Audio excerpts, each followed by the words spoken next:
Sound check. मुझे अपनी तारीफ अपने मुंह से करना अच्छा नहीं लगता।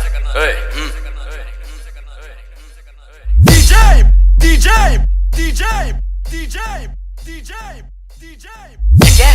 ये इंट्रो था, जैसे मंत्र उच्चारण कर रहे हो। डीजे थोड़ा बिल्डअप दो बेबी, थोड़ा एलिवेशन दो। इसे कहते हैं इंट्रो।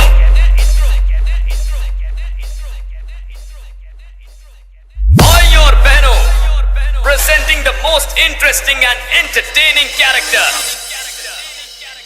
DJ.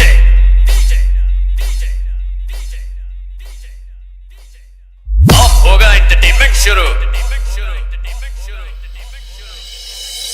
अब ये डीजे कौन है?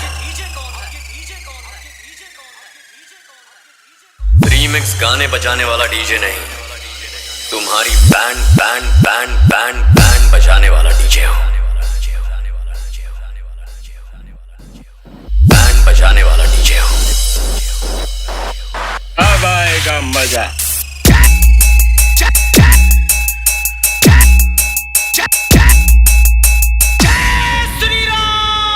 Sound check.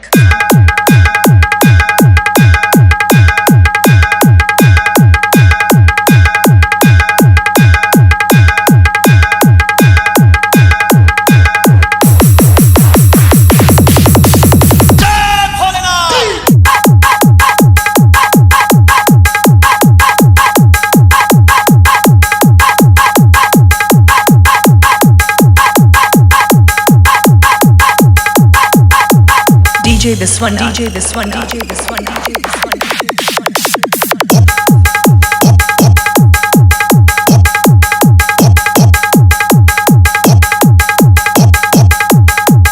Open Gangnam Style.